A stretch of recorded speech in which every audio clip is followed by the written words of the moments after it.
bizni yoshlarimizga yaxshi mukammal bir inson bo'lsin desa, to'g'ri tarixni yaxshi o'rgatish kerak. Mana bu tarix insonni kimligini o'rgatadi. Hozirgi kundagi, hozir qarang qanchalik tarix, xuddi Ibn Xaldun aytganlari kabi, tarix o'zini o'zi takrorlaydi. Andalusdagi bo'lgan voqea aynan o'sha tatarlar, Mo'g'ul tatarlar, hulakolar kirib kelgan paytdagi holatlarni xuddi ayni o'zi, o'sha qirg'inbarot, o'sha holatdagi musulmonlarning nomusi toptalinishligi xuddi shu narsa. Mana Chor Rossiyasi bizga O'rta Osiyoga kirib kelgan holatdagi qirg'in. Qanchalik darajada qatag'on, qancha kitoblar yo'qilingan, ulamolar, qancha xalqimiz tamom tekislangan. Juda katta fojia bizni boshimizdan o'tgan, yaqin tarix bu. Xuddi shu narsa hozir mana Sharqiy Turkistonda bo'layotgan narsa aynan o'sha narsa takrorlanyapti. Bu yana takrorlanaveradi. Bu bir joydan ikkinchi joyga ko'chib o'taveradi. O'sha narsada qurbon bo'layotgan odamlar, qoni to'kilayotgan, qurbon bo'layotgan odamlar musulmonlar va muslimalar bo'ladi.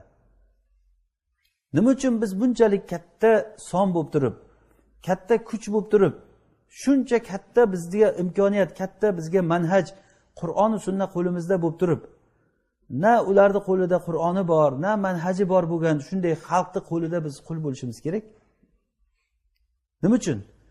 Masalan, hozir mana Xitoyda oling, qanchalik darajada rivojlanib ketyapti hamma tomondan. Hamma tomondan shunday katta yoppasiga yopirilib kiryapti hozir. Bularni bunchalik katta quvvatga ega bo'lishlikka nima sabab bo'lyapti? Butparast davlat bo'lsa, hayotida bir ma'ni-mantiq yo'q bo'lgan odamlar. Lekin boshqa tomondan qarasangiz, shuncha bizni xalqimiz bilan ularning farqini qarang, boylikdagi farqini qarang. Biz musulmon xalqimiz-ku biz. Bizni tariximizga qarasangiz, qanchalik kuchli tarix egasimiz biz. Qancha odamlar chiqqan, xosatan bizni O'rta Osiyo xalqimizdan, O'rta Osiyodan islom ummatidagi 30% ulamolar bizdan chiqqan. 30%. Bitta Samarqanddan chiqqan olimlarning o'zi Al-Qandu fi ulama'i Samarqand degan mana shuncha kattalikda kitob bor, ichi ism bilan to'la. Faqat Samarqanddan chiqqan. Shoshidan qancha odamlar chiqqan, Farg'onadan qancha, Xorazmdan qancha, Buxorodan qancha, Termizdan qancha odamlar, Nasoiylar qancha chiqqan. Bu yog'i Xorasondan, Sihoh sittani ashablari hammasi bizdan chiqqan. Buxoriy, Termiziy, Imom Muslim Nisoburdan. Bu yog'i Abu Davud Xorasondan. Hamma olimlar, mana shu juda katta olimlar, namoyandalar bizdan chiqqan. Shunchalik katta tarix egasimiz biz.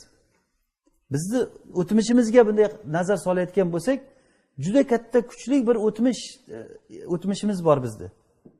Ana shunchalik katta bir o'tmishi bor bo'lgan, shunchalik katta qudratli bir kuchli bir manhaj egasi bo'lgan shaxslarni nahotki bir bachchavozlar kelib turib, ularni o'zini manhaji, o'zini madaniyatiga yurg'izib ketsa, bu nima, qanday ko'rgilik bu, qanday bir achinarli holat bu. Sabab nima desangiz, sabab biz mana shunday tashab qo'yilganligimiz uchun. Tarbiya degan narsa yo'q, qarash degan narsa yo'q, filtr yo'q umuman. Nima kelsa filtrlash degan narsa yo'q. Biz o'zimizni kimligimizni bilmadik. Yahudiylar hech ko'rdingizmi archa bayram qilganligini? Karislar archa bayram qilmaydi, butparastlar archa bayram qilmaydi. Nima uchun? Chunki ularda o'zini dini bor. Ular o'zlarining diniga amal qiladi. Yahudiylar hech qachon bizning dinimizga amal qilmaydi. Bizni so'ygan jonliqlarimizni yemaydi kerak bo'lsa ular. O'zlarini so'yib, o'zlarini muayyan kunlari bor. Musulmonlarga qizini ham bermaydi ular. Shunchalik darajada o'zlari eplagan, o'zlarini mustahkam ushlagan odamlar. Biz ulardan o'rnak olish uchun aytmayapman men. Hatto yahud bo'lib turib, hatto bir butparast bo'lib turib, ular qilmaydigan ishlarni biz archa bayram ham qilyapmiz. O'sha narsalarni qilishlikka targ'ib ham qilyapmiz. Uni atrofida aylanib turib, o'sha shampanskilarni ham ichilinyapti. Muhammad va Ahmad ismli odamlar. Mana bu bizning ko'rgiligimiz mana shu holatgacha kelib qolgan. Sababi nima uchun? Tarbiya yo'q. Bu tarbiyadagi eng katta ahamiyatli narsa birinchisi aqida va ruhiy tarbiya bo'lsa, undan keyingisi fikriy tarbiya. Fikr tushunchasi, masalan, musulmonlarda fikrlash, masalan, to'g'ri fikrlash. Qayoqqa ketyapsan? Bu uchun to'g'ri fikrni yana uyg'otayotgan eng katta narsa islomni o'zi din va davlat ekanligini tushunish bo'ladi. Bu islom faqatgina masjidda qilinadigan, va'z qilinadigan narsa emas bu. Ular bizga mana shu narsani tushuntirib ulgurdi. Masalan, sharqshunoslik universitetlari asosiy maqsadi shu uchun ishlagan. Ya'ni musulmonlarni, chunki bizning qonimiz musulmonlarning qoni. Musulmonlarni nima bilandir qoniqtirish kerak. Mana shu qoniqtirishlikda mana islom desang bor, diniy libos, diniy xodimlari, diniy libos degan narsalar, istilohlar chiqarildi. Bu nima degan gap? Diniy libos va din xodimi degani nima degani o'zi? Hammamiz dindor emasmizmi biz? Biz musulmon xalq emasmizmi? Nimaga janoza o'qiyapmiz? Nimaga kafanlayapmiz o'liklarimizni? Bo'lmasa din xodimlarini kafanlaylikda boshqalarni kafanlamaylik demaydi-ku hech kim. Faqat din xodimlari xatna qilinsin, din xodimlariga nikoh janoza bo'lsin, nikoh taloq bo'lsin, boshqa odamlar bilganini qilib yuraversin demayapti-ku hech kim. Bu islom, bu din va davlat. Islom degani bizning hayotimiz. Bozorda ham o'sha islom, mozorda ham islom, masjidda ham islom, hayotimiz, ijtimoiy hayotimiz hammasi islomdan iborat bo'ladi. Alloh subhanahu va taoloning ahkomlari hammasiga joriy bo'lgan. Mana Qur'onni o'qing, Qur'on to'la mana shu hukmlar bilan. Biz ba'zi oyatlarga iymon keltirib, ba'zilariga kofir bo'lamizmi? Atu'minuna bi ba'dil kitabi va takfuruna bi ba'd. Ba'zi oyatlarga iymon keltirib, ba'zilariga kofir bo'lasizlarmi? Bunday qilgan odamlarning jazosi nima bo'ldi? Ular uchun dunyoda xorlik bo'ladi degan. Mana bu bizning boshimizda o'tayotgan narsalar. Fama jazaa'u man yaf'alu zalika minkum illa khizyun fil hayatid dunya. Alloh taolo buni nafi istisno bilan ularga jazosi illoki shu dunyoda xorlik degan. O'zi xorlik xizi degani arab tilidagi xizyun kalimasi zullundan farqi bor. O'zi asli xorlik zullun xorlik. Xizyun degani inson o'zini xorligini o'zi his qilishligi xizi bo'ladi. Masalan, maymun xormi? Maymun zalil, ya'ni xor bo'lib ko'rinadi bizning ko'zimizga. Kim maymun bo'lgisi keladi? Uzr, masalan, bu qo'pol o'xshatish, lekin misol uchun aytaman-da. Hech kim maymun bo'lishni xohlamaydi. Lekin maymun o'zini maymunligiga xafa bo'ladimi? Baxtli bo'lib yashaydi maymun. Lekin aytaylik, Alloh asrasin, bir odam maymunga aylantirib qo'yilsa, o'sha odam o'zini qanday his qiladi? Ana o'sha his qilgan hissiyoti xizi deyiladi arab tilida. Inson o'zini xorligini, o'zini Alloh taolo uni urib qo'yganligini ichidan sezadi. Mana ko'chada bomish bo'lib yurgan, ahlat tutib yurgan odamlar xor bo'lib yuribdi, lekin ba'zilari sezmaydi o'sha xorligini. Alkashib qolgan, aroq ichsa bo'ldi, o'sha bilan kayf qilib, maza qilib, ashula aytib yuraveradi. Lekin ba'zi holatda Alloh asrasa, inson o'zini xorligini his qilishligi, bu narsa juda katta narsa bu. Alloh subhanahu va taolo mana bunday odamlarga shu jazoni va'da qildi. Fama jazaa'u man yaf'alu zalika minkum illa khizyun fil hayatid dunya va yawmal qiyamati yuradduna ila ashaddil azab. Qiyomat kunida qattiq azobga qaytariladi. Oxiratda yana qattiq azob bor. Demak, biz uchun eng katta bir muhim bo'lgan narsa, ya'ni bu nima, fikrni to'g'rilashlik. Atrofda bo'layotgan siyosiy voqealar va tarixiy voqealarga munosabatni bilish kerak inson.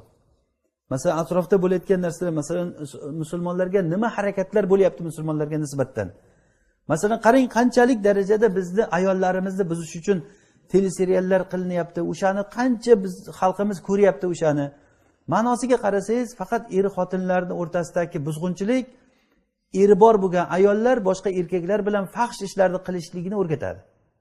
Xotirjam o'rgatadi o'sha narsani. Bemalol, xuddiki madaniyatliday kiyimlari butun havas qiladigan, mashinalari, qo'ldagi soatlarigacha, tuflilarigacha, uy jihozlari endi juda ham yaxshi bir holatda tanlaydi-da, ko'rgan odam uni ichiga kirib ketadi.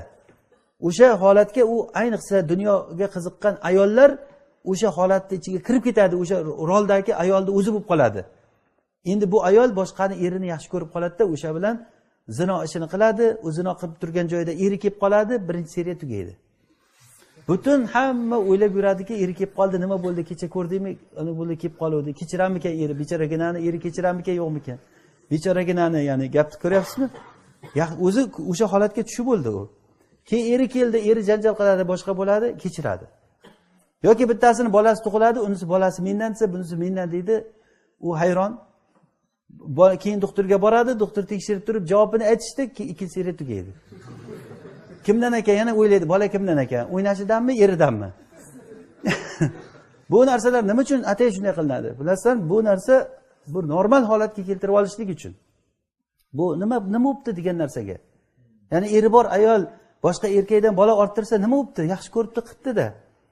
deydigan bir judayam bir normal holatga keltirib qo'yishlik uchun maxsus pul sarflab mana shunaqangi narsalar qilinadi va bu aynan musulmon davlatlariga qo'yiladi bu narsa.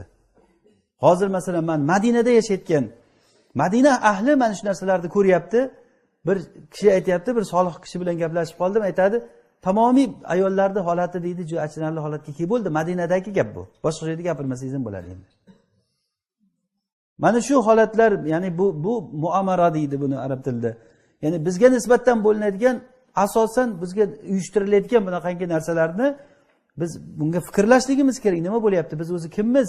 Qanaqangi odamlarmiz? Nima uchun bunday bo'lyapti? Oddiy yosh bolalarimizga ko'rsatiladigan multfilmlar ham aqidadan iborat bo'lgan multfilmlar. Shunday bolani qalbiga aqidani singdirib qo'yadi, o'zingiz bilmay qolyapsiz qanday qilib singdirganligini. Masalan, shunday bir holat keladiki, qiynalib turgan paytda haligi butun muzikalar bilan dang'ir-dong'ir bilan olib keladiki, u qahramon bo'lib turgan haligi hayvon, sherni bolasi, boshqasi bo'ladimi? Endi o'ldiraman deb turganda tepadan shunday bir qiyo boqadi, haligi otasining ruhi gumbur-gumbur bo'lib ketadi, najot topadi, hamma xursand bo'lib ketadi. Alhamdulillah qutqazdi deydi. Bu birdan bolani qalbiga bo'ladiki, o'sha qiynalgan paytda osmondan madad keladi. Ruhlardan madad keladi. Otalarning ruhlari masalan yulduzga aylanib qoladi-da, keyin yulduzlar madad beradi. Bu aqida singandan keyin buni chiqarib bo'lmaydi. Bu shirkni, eng katta shirkni uyasi o'rnashdi degani bolada.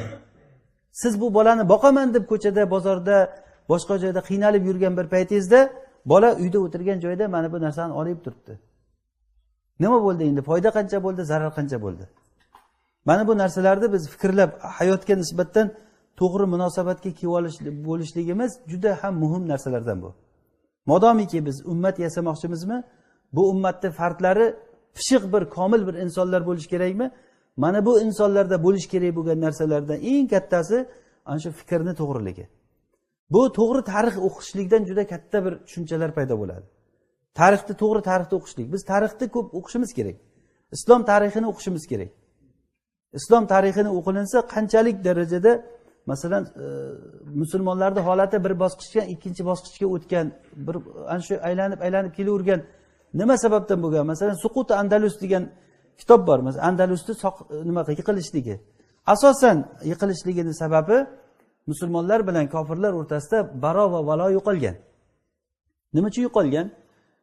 Yo'qolganligining sababi amirlar chiroyli ayollarga boylik ko'paygandan keyin chiroyli ayollarga qiziqib ketganda bundan foydalangan tepadan kelgan Romliklar bular juda ham chiroyli ayollarni olib kelib qizlarni tushuntirib olib borib seni ularga borib o'sha podshoga tiyishga to'g'rilagan, o'sha podshodan tug'asan degan.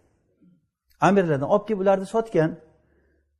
Qo'lma-qo'l qilib turib olib kelib podshoning qo'liga yetib kelgandan keyin u podsholar ularni xotin qilib tug'dirgan.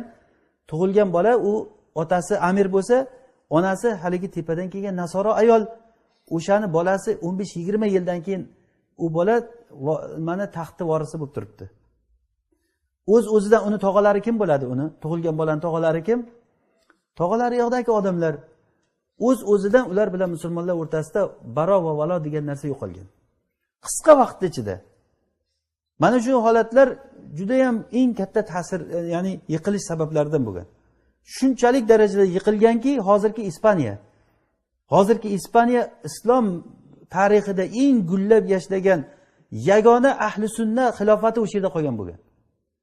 Boshqa joydagi xalifaliklar, masalan, Buvayhiylar, Hamadoniylar, qaromitalar, shiyalar, masalan, Hijozda yoki O'rta Osiyo taraflarida Buvayhiy shiyalari, Hamadoniylar, bu yoqda Shomda qaromitalar, butun hamma joydagi xalifalar, musulmonlar botiniylik, shiyalik aqidasi bilan yug'urilib, o'shalar bilan aralashib turgan paytda yagona islom xilofati, sof aqidadagi xilofat Andalusda qolgan bo'lgan. Ana shunday bir holatdagi hozirgi holatni ko'ring. Ishonasizmi, Ispaniya mana shunday bo'lgan bir kunlar desak, bir dona ham musulmonni qo'ymagan, bir dona beshikdagi bolasigacha qo'ymagan. Mana shu bizning xatolarimiz uchun o'sha narsa yana takrorlanyapti, yana takrorlanadi. Bu narsani biz yaxshi o'rganishligimiz uchun, tushunchali bo'lishligimiz uchun tarix bizga yaxshi o'rgatadi. Ya'ni musulmon odam shunchalik fahmlik bo'lishi kerak, sabrli bo'lishi kerak, ozorga chidaydigan, foyda zararni solishtiradigan, nima foyda, nima zarar. Shunday bir vaqti keladiki, ba'zi narsalarga chidashingiz kerak bo'ladi. Sabr qilasiz. Sabr qilasiz, o'sha sabr siz uchun foyda bo'ladi. Bu yoqdan kelib turib, "O, sen qachongacha xorlikka rozi bo'lasan" deb kimdir ko'tarilsa, ko'tariladi, yana kimgadir kerak bo'ladi o'sha narsa. Biz bitta chuqurga hammamiz yana qayta-qayta tushavermasligimiz kerak.